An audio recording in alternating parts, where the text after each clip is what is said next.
আজি আৰু এটা মই আঁচনিৰ কথা ক'ব খুজিছো।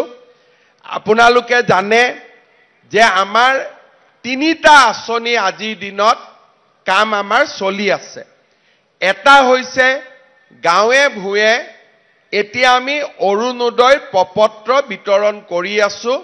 যিসকলে আগতে ২৬ লাখ মানুহে অৰুণোদয় পাইছিলে, এতিয়া আমাৰ অৰুণোদয় প্ৰায় ৩৭ লাখ মানুহে পাব।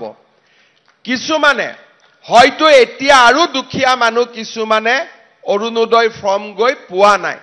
মই তেওঁলোককো এইটো কথা ক'ব খুজিছো যে এইবাৰৰ ফৰ্ম ফিলআপখিনি হৈ যোৱাৰ পিছত ছেপ্টেম্বৰ মাহত বাদ পৰি যোৱা আৰু ৩ লাখ ৪ লাখ মানুহক আমি অৰুণোদয় দিয়াৰ ব্যৱস্থা কৰিম।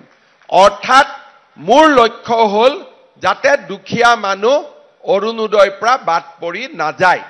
সেইবাবে আপোনালোকে আজি আমি যি অৰুণোদয় ফৰ্ম ফিলআপ কৰি আছো, আপোনালোকে সোনকালে ভাল কৰি ফৰ্মখিনি ফিলআপ কৰি দিব, যাতে আমি অৰুণোদয় হিতাধিকাৰী হিচাপে আপোনালোকক নিৰ্বাচিত কৰিব পাৰোঁ। তৃতীয়তে, আপোনালোকে এইবাৰ জানি ভাল পাব, আপোনালোকৰ কাৰ কাৰ ঘৰত ৰেচন কাৰ্ড আছে? হাত উঠাওকচোন। আচ্ছা, চবৰ ঘৰতে ৰেচন কাৰ্ড আছে। ইমান দিনে আমি ৰেচন কাৰ্ডত মাত্ৰ চাউল দিছিলো। এইবাৰৰ পৰা অহা ১ অক্টোবৰৰ পৰা আপোনালোকে ৰেচন কাৰ্ডত দালি বজাৰতকৈ ২৫ টকা কম দামত আপোনালোকে ১ কেজি দালি কিনিব পাৰিব। অৰ্থাৎ বজাৰত যদি দালিৰ দাম ১০০ টকা, আপোনালোকে ৰেচনৰ দোকানত ৭৫ টকাত দালি কিনিব পাৰিব। চেনিও ১ কেজি চেনি আপোনালোকে বজাৰৰ দামতকৈ ২৫ টকা কম দামত আপোনালোকে ১ কেজি চেনিও কিনিব পাৰিব। আৰু নিমখো বজাৰতকৈ ১০ টকা দামত আপোনালোকে ১ কেজি নিমখো কিনিব পাৰিব।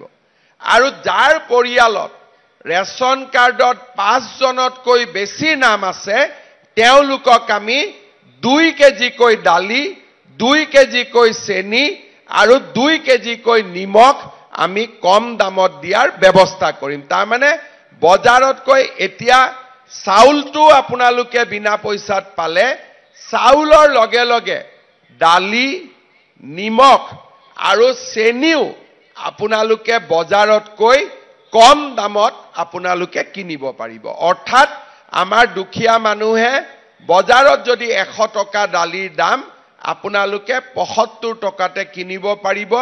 এই কামটো আমি ১ অক্টোবৰৰ পৰা আৰম্ভ কৰিম।